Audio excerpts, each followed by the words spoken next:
This is '89. This is MMA reality. Well, so I'll never forget the last time I picked a fighter to win, and I was hyped up, and I, it was Rampage versus John Jones. I don't know what was this, 2010, maybe, I don't know, but I remember going to the whatever restaurant the shit was, fake ass TGI Fridays, one of them joints out in New York, and I was with my cousin. He was watching it, and it's like, you know, Rampage got his ass whooped. And I wasn't a Rampage fan. I just wasn't a John Jones fan. I didn't like Rampage neither, but I wanted him to beat John Jones. And ever since then, I walked out of that joint so disappointed. You know what I'm saying? Just devastated. Like Mike Tyson lost to Lennox Lewis type of shit. Devastated. Sitting on the back porch, thinking to myself type shit. And that was the last time I ever picked a fighter with like some hope or potential, because I didn't like the disappointment that I felt when the person that I picked lost. And ever since then, I never had a favorite, never had a favorite fighter. So I looked at everybody in an unbiased way. Now, I've seen Anderson Silva when he fought Rich Franklin. And, let me pause for a second on that. Back when I was 18, 19, I would tell my peoples, like, I was around, whoever I was around, I'm like, yo, I'll fuck Roy Jones Jr. up. You know what I'm saying? That nigga that doesn't have no power, man. I connect with him though. That's a wrap for him. I'm not gonna stop. I'm not that. And they be like, man, Roy Jones will fuck you up, man. Roy Jones will fuck you up. Yeah. And I would get pissed about that shit.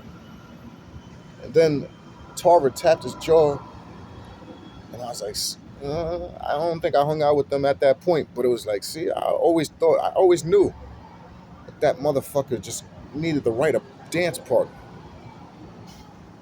That's all. Somebody to not be scared of his speed. His speed don't have no power.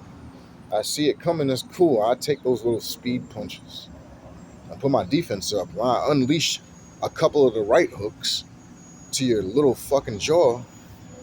You got your hands down. Dude, that's a wrap for you, man. I'm coming until somebody's gonna get knocked out. The refs ain't splitting us up. I'm splitting it up. Some people lack the ferociousness. Anyway, so I'm gonna go back to Anderson Silva. He was ferocious when he fought Rich Franklin. Ferocious. Devastating. And then after that, he wasn't that no more. Now I attest that to him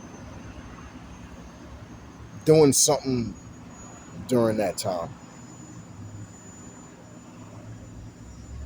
He was never as aggressive after that. So in order to get the belt, that's what he did. Did something that accelerated his aggressiveness. And then after that, he didn't use that no more. Now, Nate Diaz said, the OG, he said, everybody's on steroids. I don't know that nigga to lie. Do you? Only the liars would say some stupid shit like, yeah, I know him to lie. He doesn't lie. It's a straightforward dude, man. Even if his teammates is on steroids. This nigga said everybody's on steroids, but I bet you what, he don't fucking use steroids. Your eyes ain't lying to you. You know what I'm saying? You see the muscles on these people, you see certain lumps, this, that, and the third, these spots. It's in your face. mean, don't forget, Brock Lesnar was allowed to fight Mark Hunt. Let's not forget that. What's that saying about how they feel about Mark Hunt? What a stand-up dude that is, right? These are the unforgetting things, the unforgottens.